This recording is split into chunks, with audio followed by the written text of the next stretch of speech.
Amani ya Kristo iwe nanyi. Ni Mchumbe Michael, mtumishi wa Mungu. Yesu ni nani jamani? Yesu ni mwalimu, tena ni dereva, anaendeza gari lake tufike salama. Mwalimu wetu ni Kristo Yesu. Kiongozi wetu ni Kristo Yesu. Mlinzi wetu ni Kristo Yesu. Kwa hivyo mambo yote yenye sisi tunategemea, ukweli tuambiane tu kwamba hatujui kuhusu dakika inayokuja, hatujui kuhusu kesho. Kwa hivyo maisha yetu yako mikononi mwa Mungu. Ni vizuri tumkabidhi maisha yetu. Ndiyo navyozungumza hivi, sio kwamba mimi mtakatifu nimerekebika, bali ninamulilia yeye apate kunitakasa na kunitenga na kuniepusha na maovu. Lakini bila wewe kukubali umkaribishe katika maisha yako, yeye halazimishi mtu. Yeye sio kama serikali itakulazimisha utoe ushuru. Yeye sio kama mzazi atakulazimisha lazima ukae hivi kwangu. La, yeye ni mzazi wetu, lakini hatulazimishi. Anatuambia kwamba upande huu ni kifo, upande huu ni uhai. Wewe ndio uchague upande wa kukaa. Kwa hivyo ndio maana ametuachilia. Usione kwamba Mungu mbona hasifanye mambo kwa sababu ana uwezo. Hataki kukulazimisha.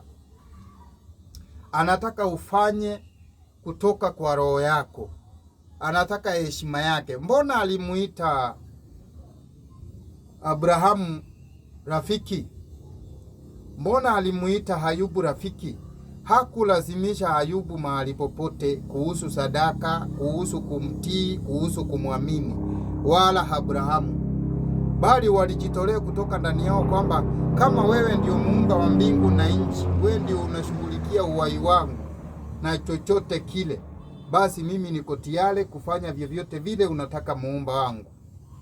Kwa hivyo nasi ni vizuri tujitolee, tumkubali Kristo katika maisha yetu, hawe kiongozi, achukue ushukani, take over.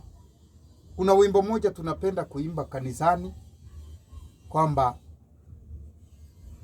I surrender, I surrender, oh.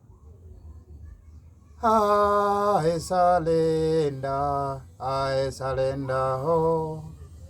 Oh, to Jesus is my Savior, I surrender, oh.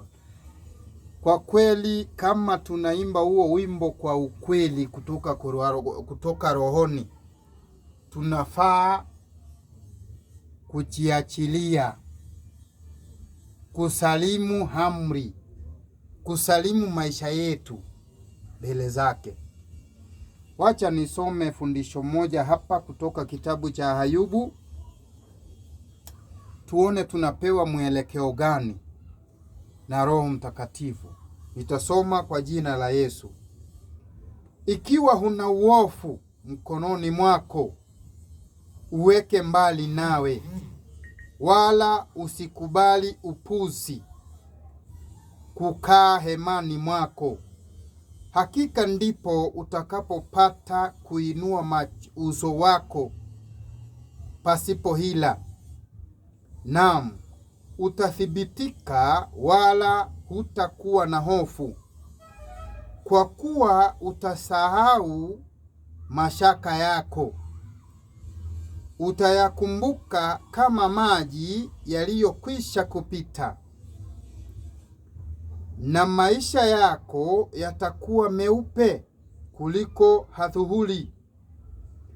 Lichapokuwa ni giza, litakuwa kama alfajiri.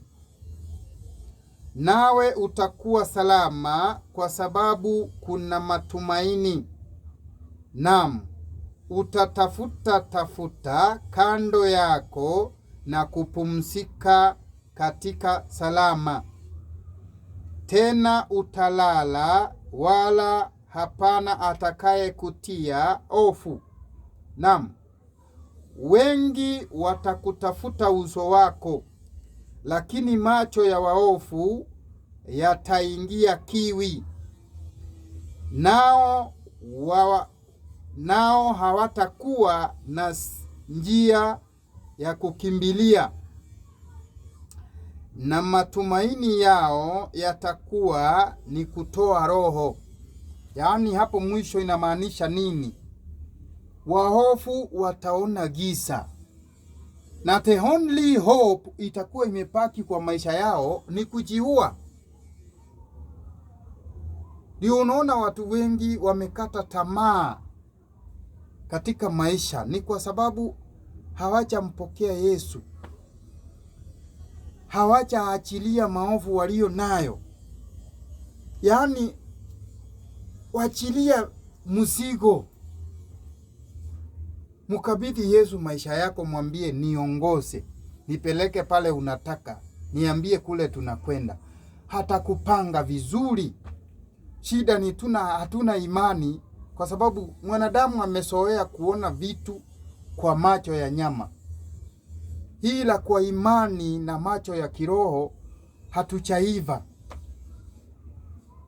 Bali maombi yangu ni kwamba Kristo Yesu atufunulie uwezo wake, kila mmoja kwa njia yake. Ujue kwamba Mungu ana uwezo wa kukufanyia chochote, wakati wowote, mahali popote. Bora tu humwamini na ujitenge na maovu. Tukubaliane, hata leo hii wewe ukialikwa na mfalme kama rais wa nchi, hata gavana, utaenda ukiwa mchafu, utaenda ukiwa mlevi, utaenda tu hivi. Lazima ujitayarishe, ung'are vizuri.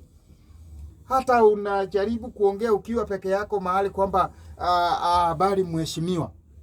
Mbona tusitayarishe tunapokutana na mfalme wa mbingu na nchi? Kwa hivyo ni vizuri kujitenga na maovu na pia kumuomba hatushindanie majaribu. Yesu anatupenda sana, na aswa anakupenda wewe sana. Amani ya Kristo Yesu iwe nanyi. Nimefurahi kwamba tumejifunza neno moja siku ya leo. Amani ya Kristo iwe nanyi.